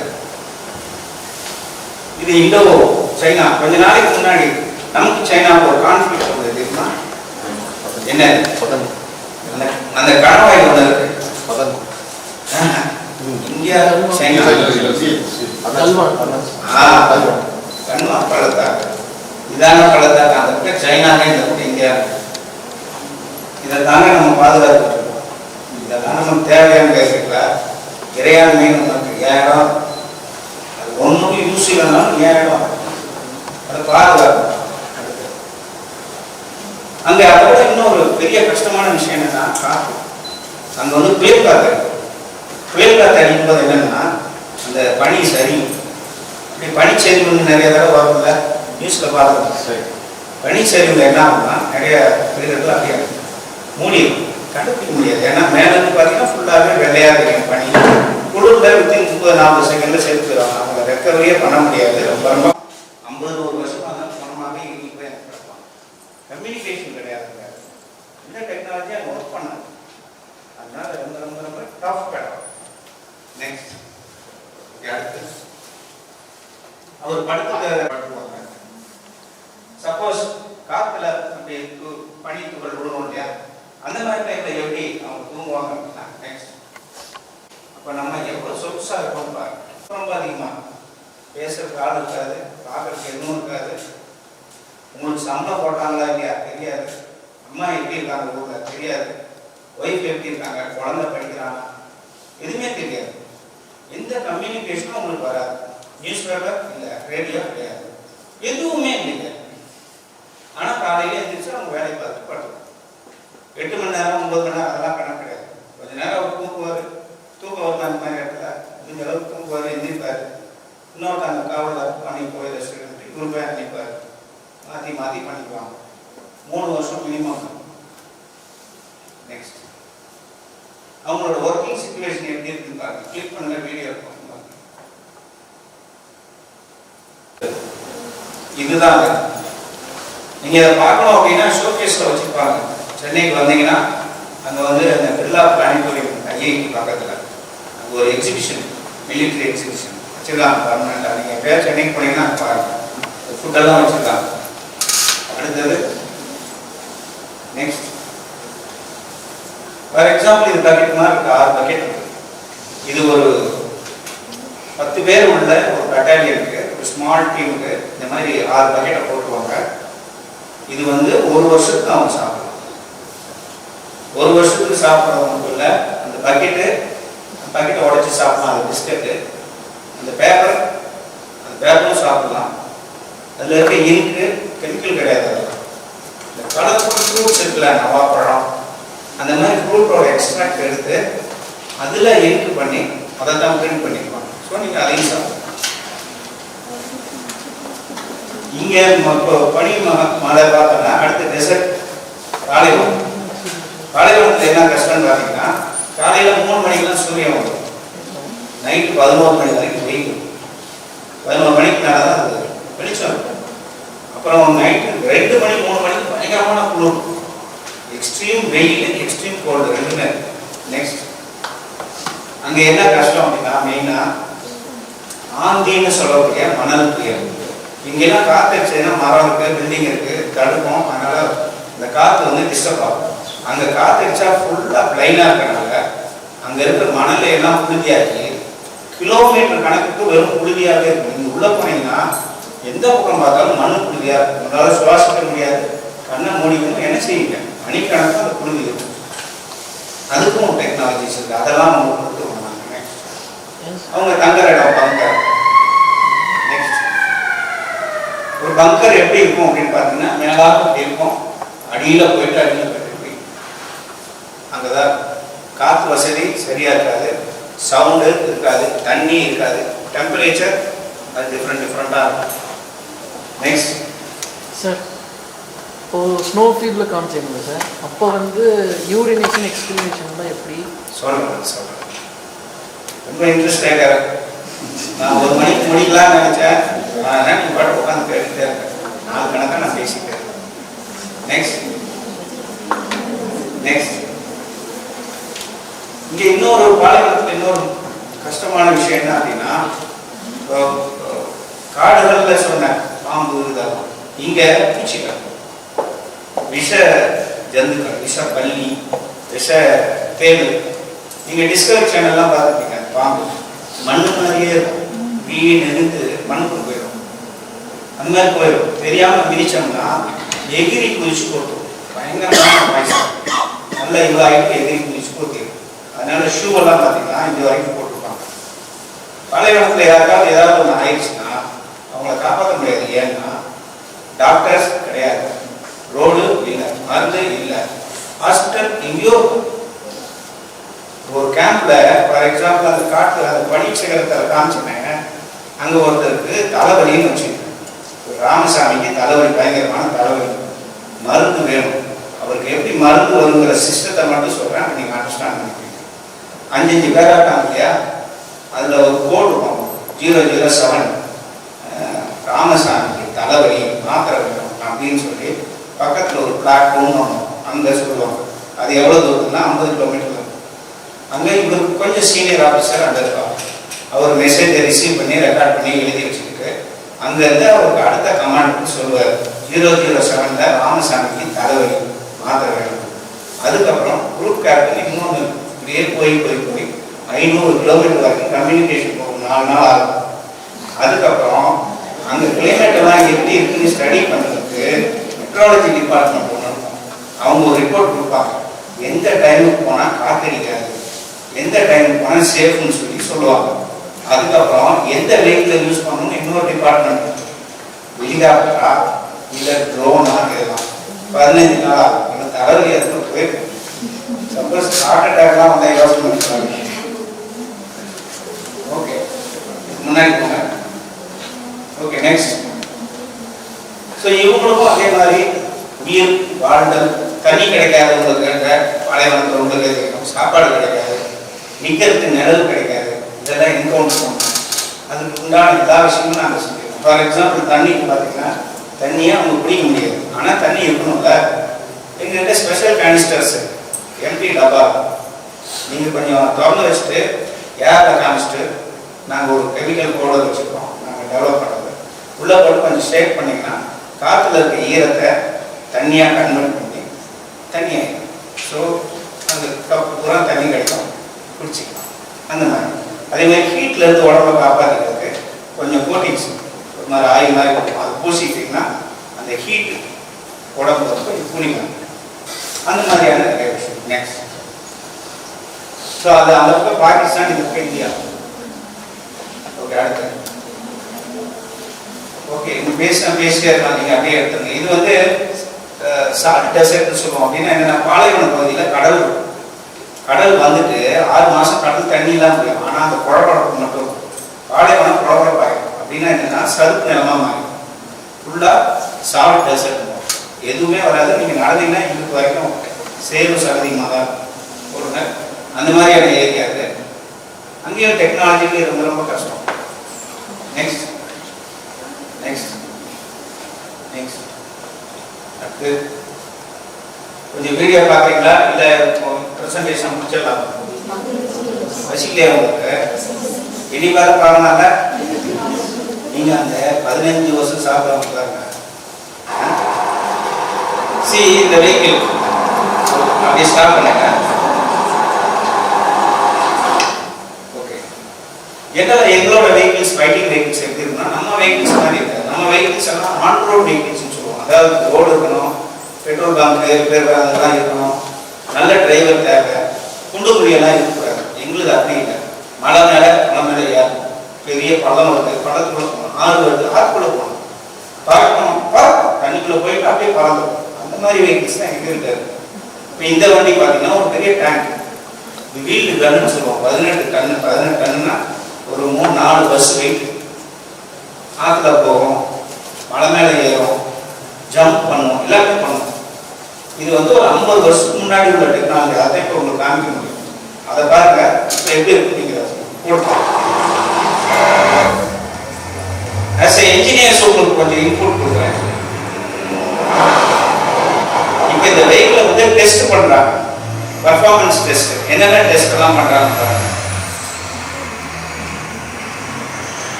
இப்போ வந்து ஜம்ப் டெஸ்ட். இந்த இடத்துல இருந்தே ஜம்ப் பண்ணணும், எந்த வீலுமே தரையில படாத அளவுக்கு.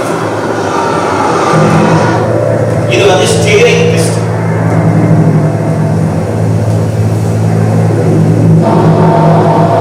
இது வந்து பிரேக். சடனா பிரேக் அடிச்சா ஸ்கிட்டா ஆமா நிக்கணும்.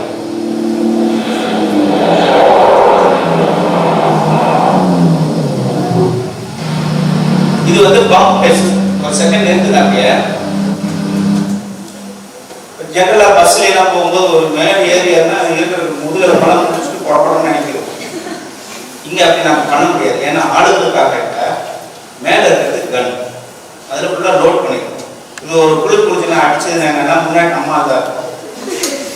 வேணுங்க கூட இவன் பீக் அடிச்சு சாகிறதுலாம் இருக்கும். அப்படி பண்ண முடியாது. கீழே என்ன வைப்ரேஷன் வந்தாலும் அது மேல போகக்கூடாது. மீன்ஸ் கீழே mechanical system vehicle, it will induce lot of vibration, lot of undulations, but electronic மிகப்பெரிய எதிரி என்னன்னா வைப்ரேஷன். வைப்ரேஷன் இருந்தா எலக்ட்ரானிக் ஒர்க் ஆகும். அப்போ கீழே இருக்கிறது பெரிய வைப்ரேஷனை கிரியேட் பண்ணிக்கிட்டே இருக்கும். ஆனா மேல எலக்ட்ரானிக்ஸ் எதையுமே கொடுக்கக்கூடாது. அப்போ ரொம்ப ஃபைனா அதை மேட்ச் பண்ணணும். அதாவது இங்க இருக்க வைப்ரேஷன் ஒரு 0.1 G கூட மேல போகக்கூடாது. அப்போ hydro pneumatic suspension, very sophisticated suspension. ஏன்னா இது 18-20 டன் அம்யூனிஷன்லாம் வெரி சென்சிட்டிவ். நீங்க அங்க போய் உங்களோட செல்போன் மணி அடிச்சாலே 10 குண்டு வெடிச்சிடும். ஏன்னா அந்த எலக்ட்ரானிக் பல்ஸ் அதுதான் ட்ரிகரிங்க குண்டு. அப்போ அந்த அளவுக்கு சொபிஸ்டிகேட். இந்த வைப்ரேஷன்லாம் ஈஸியா உங்களை ட்ரிகர் பண்ணிடும். அப்போ அந்த அளவுக்கு இது பாருங்க சைடு ஸ்லோ. ஏன்னா பாறையில இப்படி போக வேண்டியிருக்கும். அப்படியே நிறுத்துங்க ஒரு செகண்ட். இப்படி போகும்போது நம்ம வண்டியில போகாது. என்ன ப்ராப்ளம் அப்படின்னா பெட்ரோல் டேங்க் இப்படியா இருக்கும்ல, எப்படி பெட்ரோல் போகும் அங்க உள்ள இருக்கிறவங்க தான் இப்படியா இருக்கும். ஒரு சிலது கிராவிட்டியில ஒர்க் ஆகும், அதெல்லாம் இப்படியா இருக்கும். இந்த கைலோ இந்த மாதிரியான விஷயம். அப்போ அதுக்கு தகுந்த கேர் ஃபர்ஸ்ட் நம்ம வண்டி போனாலே கவுந்துடும். அது வேற விஷயம். பிளஸ் இதெல்லாம் அடுத்து ஸோ இது 45 டிகிரிஸ் வரைக்கும். இது வந்து வெர்டிகல் ஆப்ஸ்டக்கிள் சொல்லுவோம். இப்படி ஹரிசாண்டலா எவ்வளோ ஆகிட்டு இது பார்த்தீங்கன்னா 60 டிகிரி வரைக்கும் போகும். நம்ம வண்டியெல்லாம் 15 டிகிரி தான் போகும். இது வந்து ஒரு சின்ன இடத்துல டேர்ன் பண்ணணும்.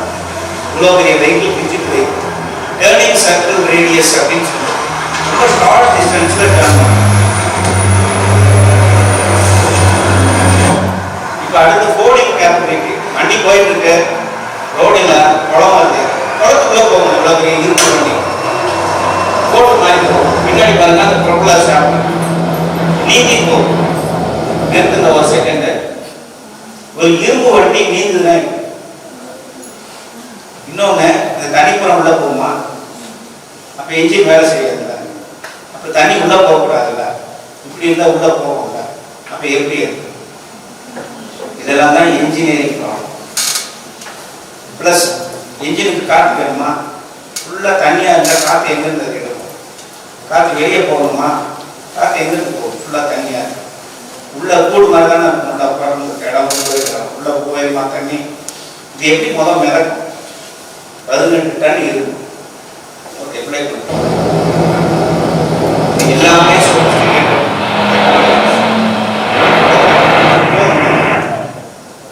க்ளோஸ் பண்ணி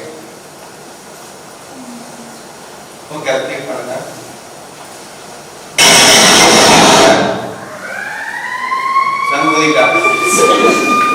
நான் சொன்னேன் இல்லையா, வண்டி வித்தியாசமான வண்டிகள். இது வந்து இமயமலைக்கு அந்த மாதிரி மலை பிரதேசங்களில் ஓடுறதுக்குண்டான வண்டி. அங்கே -40 டிகிரி டெம்பரேச்சர், எதுவுமே ஒர்க் பண்ணாது. ஆனால் இது ஒர்க் பண்ணும். எப்படின்னா, இதுக்கு ரோடு தேவையில்லை, மழை தான் இது வேணும். மழை செவுறு தானே, செவுக்கு மேலே பள்ளி மாதிரி ஏறிடும், ஜம்ப் பண்ணணும். மரத்து மேலே ஏறு, மரத்துலேருந்து மரம் ஜம்ப் பண்ணணும். கொஞ்சம் வீடியோ மட்டும் காமிக்கிறேன் பாருங்க. பார்க்கறது ஒரு டிராக்டர் தான் இருக்கு இல்லையா, ஆனால் இங்கிலீஷ் வெரி சொபிஸ்டிகேட்டட்.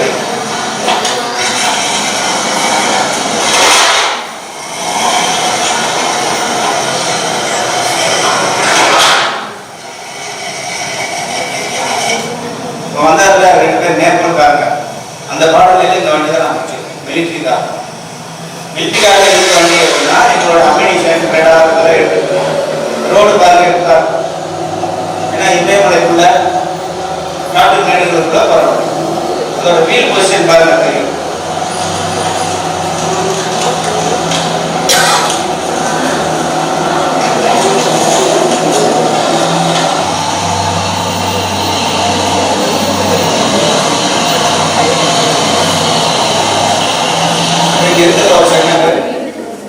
உங்க வண்டி போகுமா, அந்த வீல் தான் பாருங்க. Every wheel is independently suspended and independently powered. Not only that, as an engineers you should know, whenever you go high and high, அங்க ஏர் பிரஷர் கம்மியா இருக்கும். கரெக்டா? ஏர் பிரஷர் கம்மியா இருந்தா என்ன அர்த்தம்னா, ஏர் கம்மியா இருக்கும் அப்படின்னா என்ன, ஆக்சிஜனும் கம்மியா இருக்கும். இன்ஜினுக்கு தேவையான ஆக்சிஜன் அங்கே கிடைக்கும்னா கிடைக்காது. இப்போ இங்கே ஒரு வண்டி இருக்கு, அந்த வண்டிக்கு நல்லா வரும், ஏன்னா தேவையான ஆக்சிஜன். மேலே போக போக ஆக்சிஜன் கண்டென்ட் குறையும் அப்படின்னா இன்ஜினுக்கு பவர் கிடைக்காது. பவர் இல்லைன்னா இந்த மாதிரி இடத்துல எப்படி ஓடும், இல்லை இந்த மாதிரி எப்படி ஓடும். இப்போ அது மேலே ஏறி அந்த குதிக்கும், அதெல்லாம் காமிக்க முடியாது இருந்தாலும் சொல்கிறேன். ஆனால் அது வேணும்.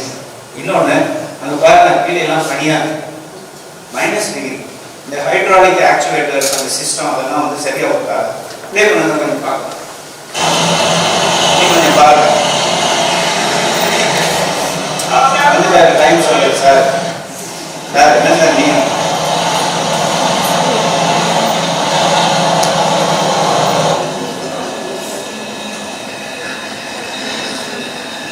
சார் ஒரு 10 நிமிஷம் முடிச்சார்.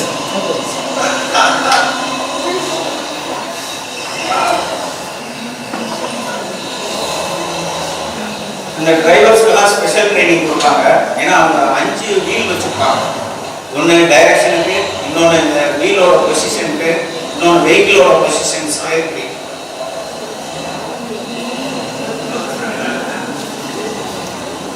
ஓகே, க்ளோஸ் பண்ணு. ஓகே, வேண்டாம், டைம் ஆச்சு. நெக்ஸ்ட் பார்ப்போம். அடுத்த ஸ்லைடு பார்ப்போம், முடிச்சுக்கலாம். பின்னாடி இதெல்லாம் பின்னாடி நான் என்ன செய்யறேன், இன்னொரு நாள் வரேன், காலையில் ஒரு 10 மணிக்கு இந்த படமெல்லாம் கிடையாது. மேத்தமேட்டிக்ஸ் 3 வேணாமா? இங்க இருக்கிறதெல்லாம் அந்த ஈக்குவேஷன் தான் நீங்க படிக்கிறீங்க இல்லையா. Lagrange equation, Euler equation, Runge Kutta method, partial differential equation, இதெல்லாம் தான் இங்க யூஸ் ஆகுது. ஓகே,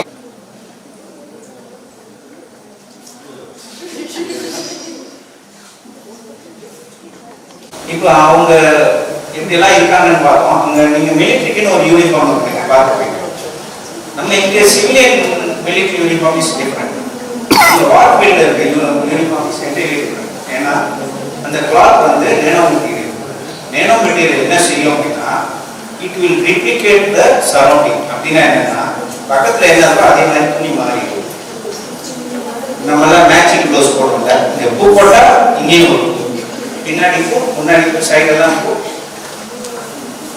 இப்போ இங்கே ஒரு மிலிட்டரிக்கார் இருக்கார், தெரியுதா? This technology is called camouflage technology. Camouflage என்னன்னா, நீங்கள் பச்சோதி பார்த்துருக்கீங்க. பச்சோதி பார்த்தீங்கன்னா எங்கே போதோ அது இடம் அது ஆட்டோமேட்டிக்காக மாறிடும். தோல் சேம், ஆனால் கலர் மாறிடும். எங்களுக்கு இந்த மாதிரி மாறணும். ஏன்னா எதிரிகள் கண்ணில் இருந்து படாமல் நான் பாதுகாப்பு. அடுத்து இதில் ஒருத்தர் இருக்கா, தெரியுதா? அடுத்து இதில் கண்டுபிடிங்க, தெரியுதா? ஓகே. அடுத்து தெரியுதா? ஓகே. அடுத்து சார் தெரியுதா சார்? இதுல கண்டுபிடிங்க, இந்த ரிங்கு வச்சு கண்டுபிடிப்பீங்க. ஒரு காலேஜுக்கு தான் போய் ஒரு ஒன்றே காலத்துலாம் பேசிட்டு சார் பசி கண்ணை அடைக்குது சார். இப்ப இதுல என்ன கஷ்டம் அப்படின்னா, முன்னாடி போங்க, முன்னாடி. ஃபார் எக்ஸாம்பிள் இவங்க இந்த கேமோஃப்ளேஜிங் போட்டு உட்காந்து ஒர்க் பண்றாங்க இல்லையா, இவரோட டியூட்டி என்னன்னா சர்விலன்ஸ் ஆப்ரேஷன், எதிரிகள் வராங்கன்னு கண்காணிக்கிறது. 8 மணி நேரம் மரத்து மேல அப்படியே நிற்கணும்.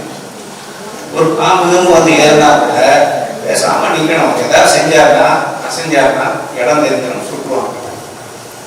அடுத்த ஆள் வந்ததுக்கப்புறம் சத்தம் போடாம அந்த பாம்போட தலையை நசுக்கி பண்ணணும். ஓகே. அடுத்து இதுல 2 ஜவான்ஸ் இருக்காங்க, கண்டுபிடிக்கிறீங்களா? 2 ஜவான்ஸ் உங்களை பார்த்துக்கிறாங்க. இதுதான் கேமோஃப்ளேஜ்.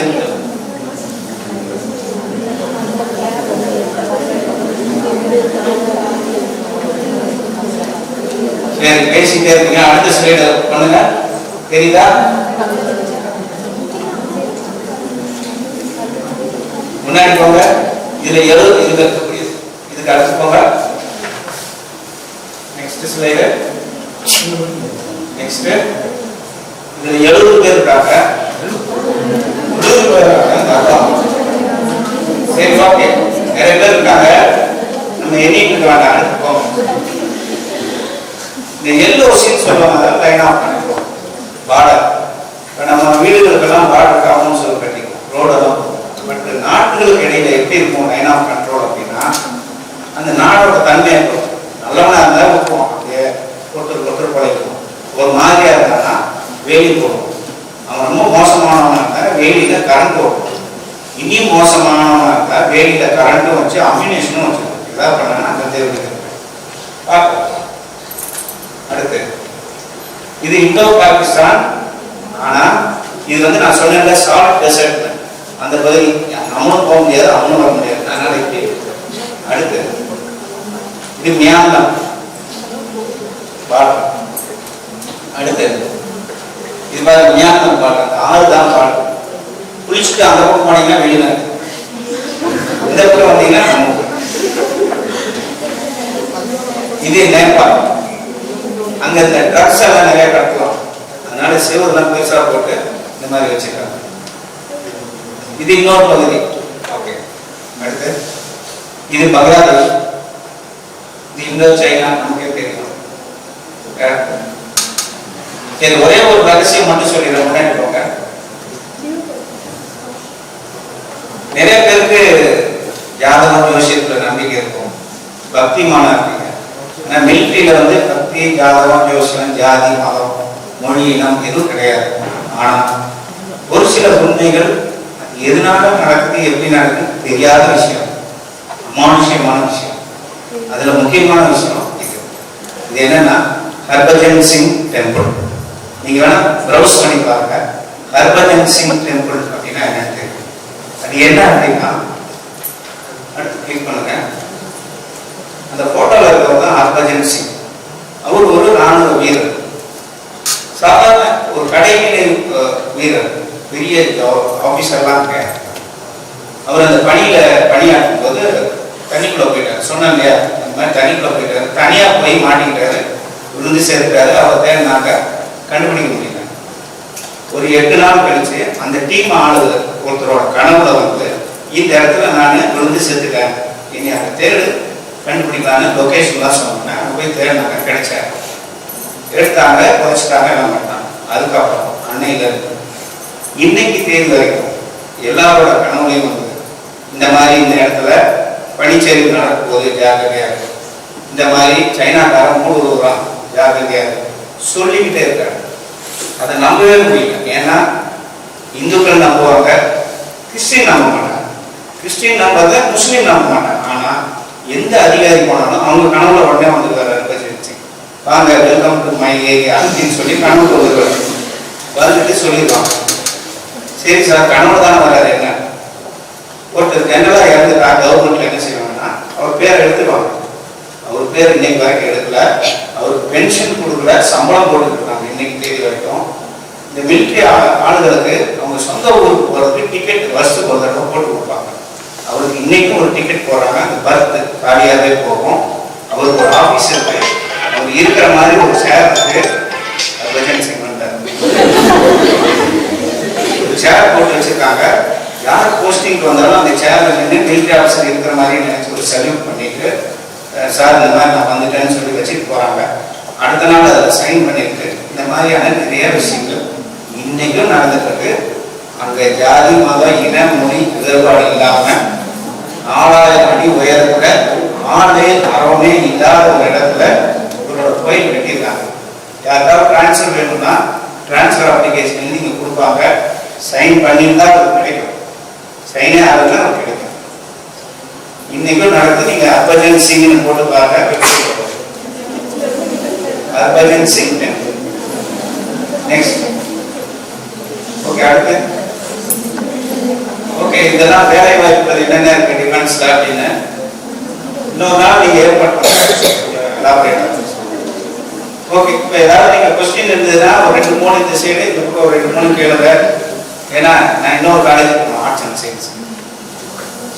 ஃபர்ஸ்ட் நாங்க பின்னாடி இருந்த ஆரம்பமா கேர்ள்ஸ்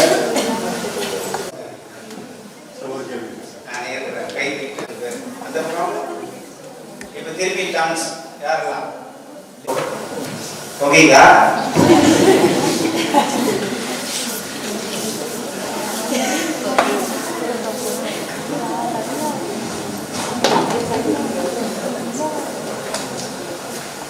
நான் கேட்க சொல்றேன். இப்ப என்ன மாறல் அப்படின்னா, இங்க என்ன ஏதாவது கேட்டாங்களா? கேட்கிறேன். கேட்கறதுக்கு யாருக்கு விருப்பம்னு கேட்டேன். சான்ஸ் ஏதாவது கொடுத்தனா? சான்ஸ் எத்தனை பேர் யூஸ் பண்ணீங்க? வாழ்க்கையில முன்னேறதுக்கு முதற்படி என்ன தெரியுமா? சான்ஸ் வரும்போது பிடிச்சுக்கிறது. உங்களுக்கு சான்ஸ் எதுன்னு தெரியாதப்போ சரி விட்டுடலாம், நான் சான்ஸ் கொடுப்பேன். இப்போ என்னாச்சு? எப்போவுமே என்னைக்குமே தயாராக சான்ஸ் கிடைக்குதா யூஸ் பண்ணணும். சரியா? இவங்க ப்ரொஃபஸர்ஸ் ஓகே, அவங்களுக்கு எப்பவுமே டெக்னாலஜி ஏதாவது ஸ்டூடெண்ட்ஸ் பர்டிகுலராக கொஞ்சம் தயக்கம் சந்தேகம், கையை தூக்குனா ஏதாவது சொல்லுவாங்க. இதெல்லாம் ஒரு கேள்வியாடி, இதை போய் கேட்க ஆரம்பிச்சிட்டாங்க. என்னைக்குமே சின்ன கேள்வி தான் பெரிய பதிலுக்கு ஓடிடும். Okay okay, thank you. உங்கள் கேள்வியெல்லாம் சொல்லுங்கள், நான் மொத்தமாக ஆன்சர் சொல்லிடுறேன். Thank you for giving the opportunity to question, sir. Sir, how to apply a workshop? Workshop funding is okay, sir. Okay, sir. Thank you, sir.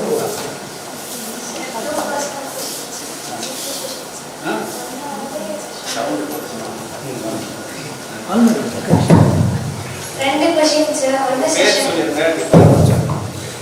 My name is Harni from second year AAA. Two questions. Can you explain about the XPT system? How they are doing? அதுக்கப்புறம் வந்து எங்களுக்கு 6 subject படிக்கவே கஷ்டமா இருக்கு sir. எப்படி sir 32 degree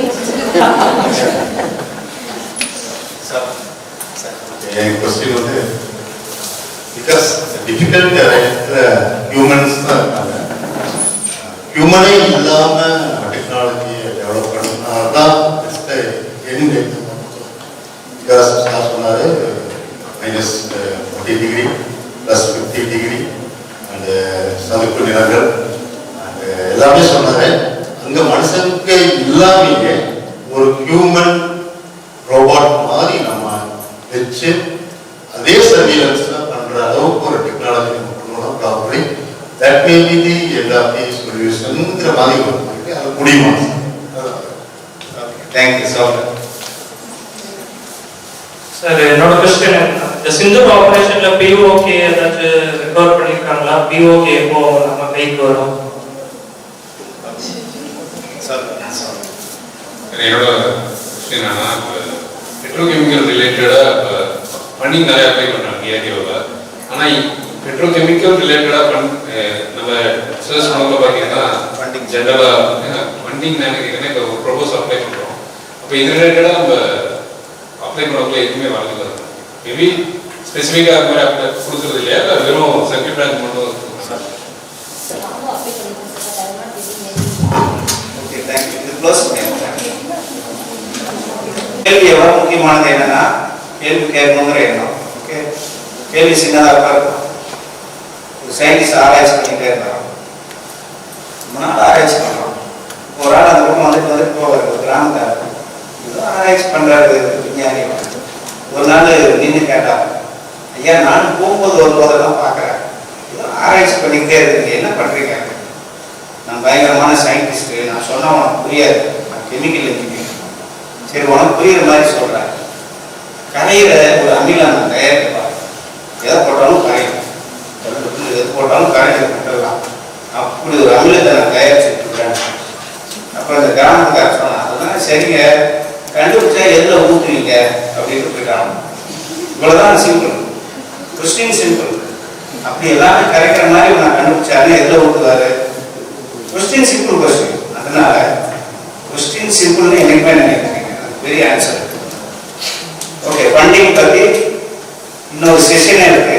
ஏன்னா எங்கிட்ட presentation இருக்கு, அது ஒரு பெரிய டாபிக். ஒரு 2 hours எடுத்தீங்கன்னா உங்களுக்கு ஃபண்டிங் ஆப்பர்ச்சுனிட்டி எப்படி, என்ன பண்ணணும், என்ன பண்ணக்கூடாது, ரூம்ஸ் டோன்ஸ், எங்கே அப்ளை பண்ணணும், எங்கெல்லாம் கரெக்டான சேனல், ஏன்னா நீங்கள் பொதுவாக அனுப்பிடுங்க, அதெல்லாம் பற்றி ஒரு நாள் பண்ணலாம். இல்லைன்னா ஆஃப்டர்நூன் செஷன் நாங்கள் வேணால் அதை பண்ணலாம். அது வேணால் மீடியா பண்ணலாம். சிந்தூர் பற்றி நான் நிறைய பேச முடியாது, ஏன்னா மற்றவங்க பேசலாம், இது சம்மந்தப்பட்ட ஆளே பேசும்போது ரொம்ப ரெக்கார்டில் ஆகும். பட் சிந்தூங்கிறது இட்ஸ் எ குட் ஆப்ரேஷன். ஒரு மிரட்டிட்டு இருக்கோம். டெக்னாலஜி டெவலப்மெண்ட் எந்த அளவுக்கு ஆயிருக்குங்கிறது அவங்களும் புரிஞ்சுருப்பாங்க. ஏன்னா அவங்களோட ட்ரோன்ஸ் 800 ட்ரோன்ஸ், அதில் ஒன்று கூட மிஸ் ஆகல, எல்லாத்தையுமே நம்ம அட்டாக் பண்ணுறோம். ஜென்ரலாக வந்து ஏர் டிஃபென்ஸ்ன்னு சொல்லுவோம். அப்படின்னா என்னென்னா, இது பாகிஸ்தான், இது இந்தியாவில் வச்சுக்கலாம். இங்கேருந்து ஒரு மிசைல் வருதுன்னா இது வரும், வந்து கீழே வந்து வைக்கும். அதை வந்து நம்ம வானத்திலே அழிக்கிறது தான் ஏர் டிஃபென்ஸ். அதில் வந்து பர்சன்டைல்னு சொல்லுவோம். அப்படின்னா என்னென்னா, எத்தனை அவங்க விட்டாங்க, எத்தனை நம்ம அடித்தோம். ஏன்னா ஒன்று அனுப்ப மாட்டாங்க, அட்ட டைமில் நிறையா அனுப்புவாங்க. அட்ட டைமில் நிறையா வரும்போது ஒன்றையும் சுட்டுக்கிட்டு இருக்க முடியாது, ஒன்றும் செய்ய முடியாது. ஆனால் அந்த மாதிரி வந்தால் என்ன செய்யணுங்கிறது முதலே இருக்குது, அந்த டெக்னாலஜி நம்மகிட்ட இருக்குது. அதனால் அது வந்து 98% ஒரு 2-3 டம்மி. ஏன்னா அவன் நம்பி இருக்கிறது வந்து சைனா காரணம். உங்களுக்கு தெரியும், சைனா ப்ராடக்ட் தான் இருக்குது. பார்க்கும்போதே அது விழுந்துருச்சு.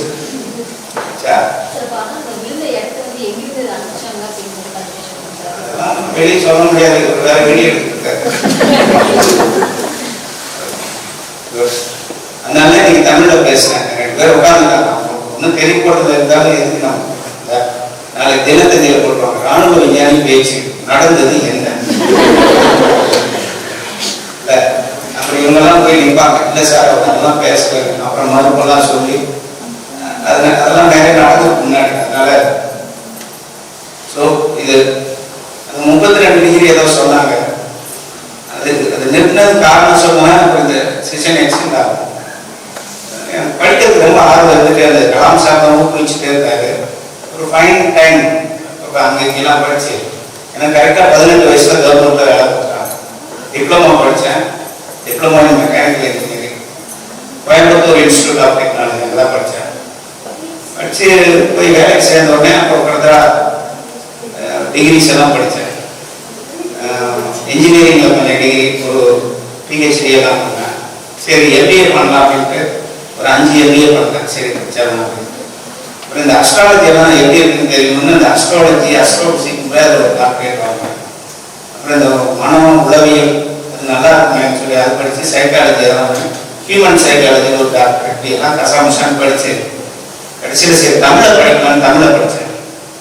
தமிழில் இந்த கல்வெட்டு அகழ் ஆராய்ச்சி இதை பற்றிலாம் படித்தேன். அப்போ வந்து நாசா விஞ்ஞானிகளோட தொடர்புலாம் நிறையா இருக்குது. நான் சொல்றது ஒரு 25 வருஷம் கொஞ்சம் முன்னாடி. நாசா விஞ்ஞானிகளோட தொடர்பு இருக்குது. தமிழ் நாசா விஞ்ஞானிகள் நான் இப்படி 3 பேரும் அப்படி இருக்கும். ஏன்னா எனக்கு தொன்மையை பற்றி தெரியும் தமிழ். ஏன்னா சயின்டிஃபிக்காக ஒரு சயின்டிஸ்ட்டு ப்ரூவ் பண்ணாதான தொன்மையை புரியும். அப்போ வந்து நிறைய விஷயங்கள் தெரிஞ்சது. வானத்தை பற்றி ஆராய்ச்சி பண்ண விஷயங்கள் தமிழில் இருக்கா அப்படின்னு பார்க்கும்போது நிறைய விஷயங்கள் இருந்தது. அப்போ தான் வேற்றுக்கிரகவாசிகளை பற்றின விஷயங்களை வந்து ஆராய்ச்சி பண்ண முடியும். அப்போது வேற்றுக்கிரகவாசிகளை பற்றி ஒரு 3 வருஷம் ஆராய்ச்சி பண்ணி ஒரு சில விஷயங்கள்லாம் பார்த்தவங்க நம்ம படித்ததெல்லாம் வேஸ்ட்னு சொல்லி அப்படியே நிறுத்திட்டு அவங்கள பற்றி ஆராய்ச்சி பண்ண ஆரம்பித்தேன். அவங்களுடைய டெக்னாலஜிஸ், அவங்க எப்படி இருக்காங்க, எப்படி கம்யூனிகேட் பண்ணுறாங்க, நம்ம ஹியூமன் பீயிங்ஸ்க்கும் அவங்களுக்கும் எந்த அளவுக்கு டிஃப்ரென்ஸ் இருக்குங்கிறதெல்லாம் கொஞ்சம் கொஞ்சமாக கேதர் பண்ணும்போது நம்மளையெல்லாம் பார்த்தா பாவமாக இருக்கும். அவங்களாம் அப்படி இருக்காங்க. அப்போ நிறுத்தினது தான். அதுக்கப்புறம் ஃபுல் அண்ட் ஃபுல் ஏலியன்ஸ். என்னோட பயோடேட்டா வாசிக்கும்போது நீங்கள் கவனிச்சிருந்தீங்கன்னா தெரியும். நாசாவில் SETI search for extraterrestrial intelligence போட்டு பாருங்க நெட்டில். அப்படின்னா என்னென்ன ஆராய்ச்சி பண்ணக்கூடிய ஒரு பெரிய நாசாவோட ஒரு விங். அந்த விங்ல இந்தியாவில் இருந்து ஆராய்ச்சி பண்ணக்கூடிய ஒரே விஞ்ஞானி நான் மட்டும்தான். வாசி அப்படி இப்படின்னு வந்தோடனே நம்ம இந்த படிப்பு ஆல்பா பீட்டா A+B ஹோல் ஸ்கொயர்லாம் போச்சு. இதெல்லாம் அவங்க தான் சொல்லி கொடுத்தாங்கன்னு போது நமக்கு மண்டை வச்சிருச்சு. மிட் சொல்லி கொடுத்தது யாருன்னா அவன் தான். ஈக்குவேஷன்லாம் சொல்லி கொடுத்தது யார்? அவன் தான். எல்லாமே அவன் தான் அப்படிங்கும் போது ஏன்னா வேற மாதிரியான அதை பற்றி பேசணும்னா ரொம்ப அர்பஜென்சின்னு சொல்லும் போதே நீங்கள் பார்க்கணும்னு ஆர்வம் இல்லையா? அது வேற ஒரு உலகம். அது ரொம்ப பயங்கரமான உலகம். சயின்டிஃபிக்கான ப்ரூவ் பண்ணப்பட்ட உலகம். அதனால அந்த படிப்பை 2013 அப்புறம் நான் படிக்கல. 2013 அப்புறம் இந்த MBA அது இது எதுவுமே படிக்கல. ஒன்லி அந்த ஆராய்ச்சியிலேயே தான் இருக்கு. அதனால அப்படியே இருக்கு. ஓகே, உங்களுக்கெல்லாம் ஆன்சர் பண்ணியாச்சுன்னு நினைக்கிறேன். Thank you very much. பசியில் கூட நிறைய நேரம் கேட்டுருந்தீங்க. நீ சொல்ல போனால் எனக்கு கொஞ்சம் முன்னாடியே நேரம் கிடைச்சி முன்னாடியே வந்து தான் கொடுத்தேன். ஏன்னா அன்றைக்கி நல்ல ஆடியன்ஸாக இருக்கு. ஏன்னா கவனிக்கிறது ரொம்ப முக்கியம். எப்படி பேசணும்னு சொல்லுவாங்கன்னா, நீ கொஞ்சம் பேச மாட்டாரா அப்படின்னு நீங்கள் நினைக்கணுமா, நீ கொஞ்சம் பேச மாட்டோமா அப்படின்னு நான் நினைக்கணும். அப்படி இருக்கும் இல்லையா? அப்படிதானே இருக்கும்.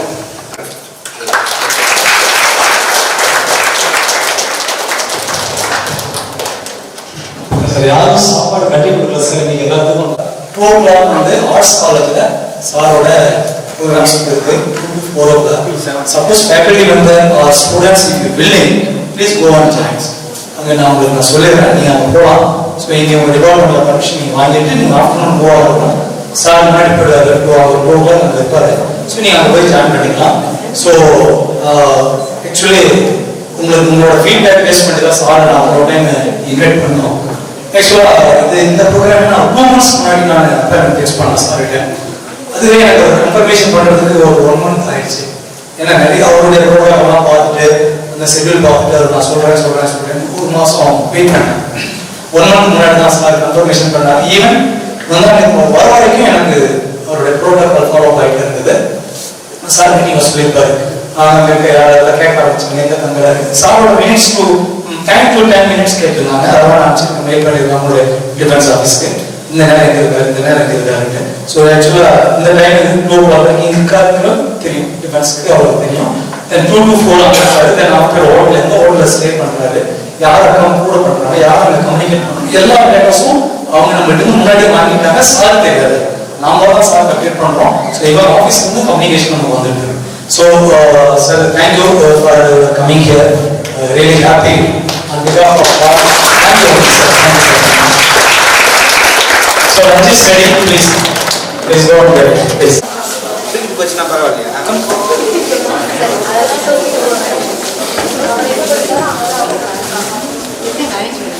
கல்யாணம் பண்ணிட்டோம். 2 குழந்தைங்க, 1 ஒய்ஃப். அப்புறமா சொல்றேன். ஒன்று வந்து MBA HR, பையன் வந்து EC ஃபர்தர் ஸ்டடீஸ். மற்ற கம்பெனி இவங்க கேட்டாங்க ஏழு நீளம் என்ன என் ஒய்ஃபுக்கு ரொம்ப நாளாக தெரியும் அந்த ஆராய்ச்சி ஏன்னா வீட்டில் இல்லை அவ்வளோதான் போச்சு தூக்கிட்டு போயிடுச்சுன்னு சொல்லி பிரச்சனை எல்லாம் ஆகி எங்கே போயிருந்தீங்க ஃபோட்டோ நம்ம பார்க்கலாம்.